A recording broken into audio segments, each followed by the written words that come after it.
knowledge by description doesn't at all involve the experience of the thing that you're describing. Knowledge by acquaintance always has to have experience or consciousness of the thing that you're acquainted with. And the thing is, Russell thinks that you can only refer to things that you're acquainted with. Reference is the same thing as acquaintance. To be able to refer to something is to be acquainted with it, to have that relation of direct conscious experience. Okay, plain as day. Yep. Only by description. You can't really refer to it. No, you're right, we can't refer to it. You can form a description. The pain that is probably causing that behaviour. But you can't say this in the way that you can with your own headache. You can just say this is awful. When you're pointing to someone else, when you say that is awful, there is no such thing as singling out the pain in your experience. All you can do is say, I have a hypothesis, there's some pain lying behind that, and frame that description. Right, that's what he's saying. You realise that if this is right, then everything we've been saying from, I guess, Kripke on has been basically mistaken. Yeah. Yep. Uh-huh. Okay.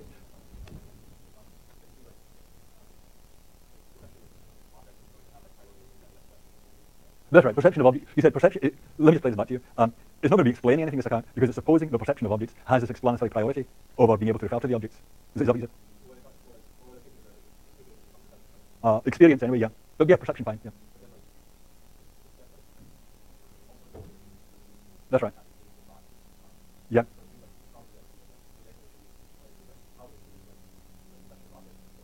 Okay.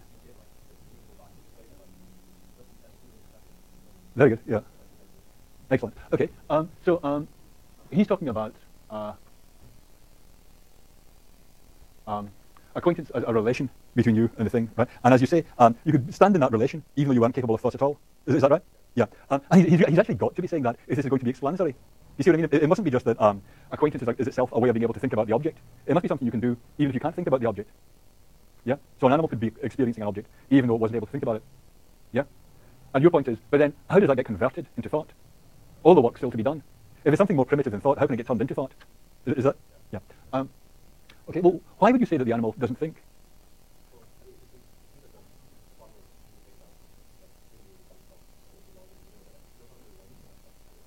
Right, yeah.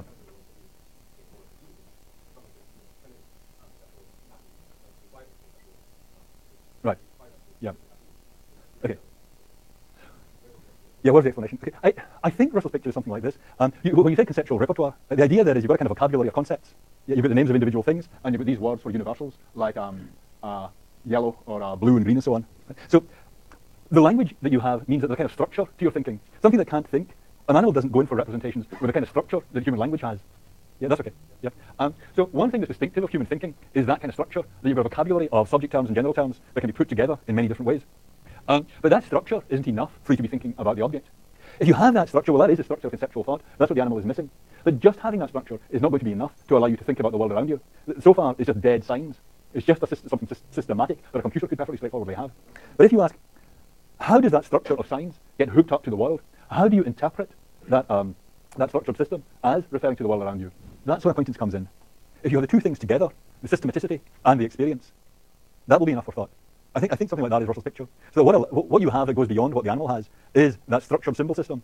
What allows you to interpret it the way you do is the thing you have in common with the animal, the experience of particular objects and the experience of particular properties.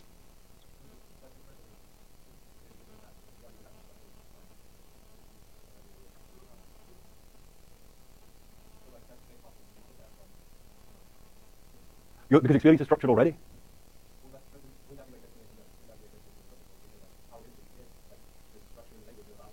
Yeah.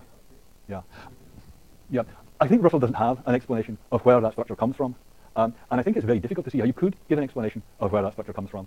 Because what would you appeal to? You'd either appeal to something about human mental life that is already structured, in which case you just push the problem back one. Yeah, how come that structure was there already?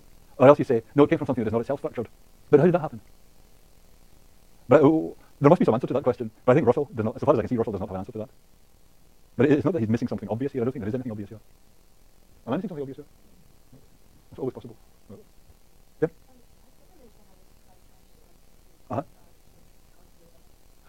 Well, the idea of the causal theory was that you're just appealing to a causal chain between you and the object to explain how you can refer to it.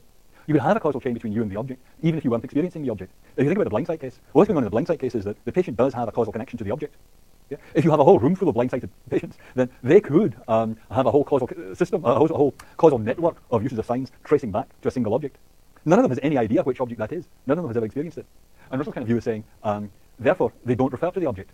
Kripke is saying, but that's what reference is. You have that kind of causal connection.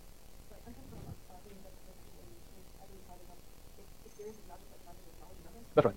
I did say that, yeah. Referring to, very good, yeah. So referring to the object is one thing, and knowing what you're referring to is another. Yeah. So yeah. That can happen. I mean, let's see. I make a lot. I talk to you a bit about the Prime Minister of America or King of America, and you say, well, actually, you're talking about the president, right? So that's who I'm referring to. That's where all that stuff is coming from. Yeah. But I say I hear he's a Democrat. I hear he's from Illinois. Yeah. You say you're talking about the president. But you might say there's another sense in which I don't know who I'm talking about. Is that right? Is that an example of what I'm referring without knowing who I'm referring to? How can I refer? Explain this to me. How can I refer without knowing who I'm referring to? Right. Okay. Very good. Okay, so he needn't have experienced either of them. Yeah, he just picked up the words, Elm Beach.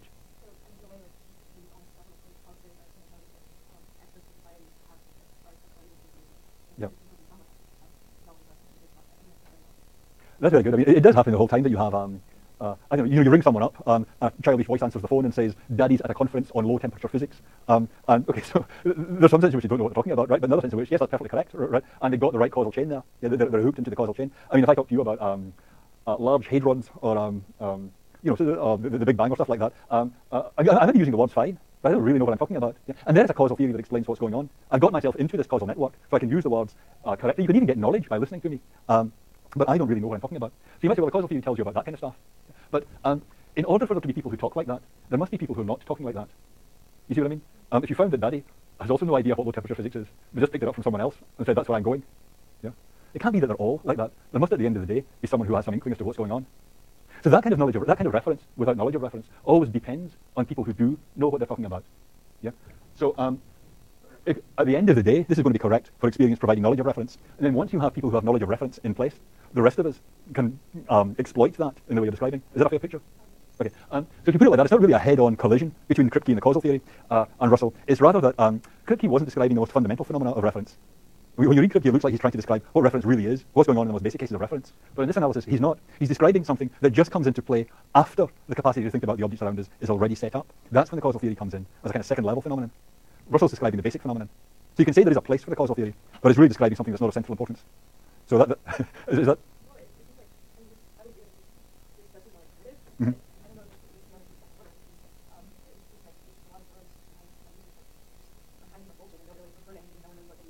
Yes. Yeah. Mm. Yeah. They're not incompatible, I agree. And you could say that, I mean, actually, particularly nowadays, this kind of phenomenon is really widespread. And if you just think about technology, everybody talks about Wi-Fi, the internet. I mean, you press any of us a bit as to what on earth we are talking about when we say Wi-Fi. I mean, I don't know if you know, it goes like that, right? You know, the icon goes like that, right? I don't know if I can tell you much more about Wi-Fi. In fact, even one like electricity. There's an old Steve Martin routine about a guy from the present day who was frozen for 200 years and then woken up, and they say to him things like, well, tell us about electricity. What was that like, having electricity? And he says, well, it came out of the wall.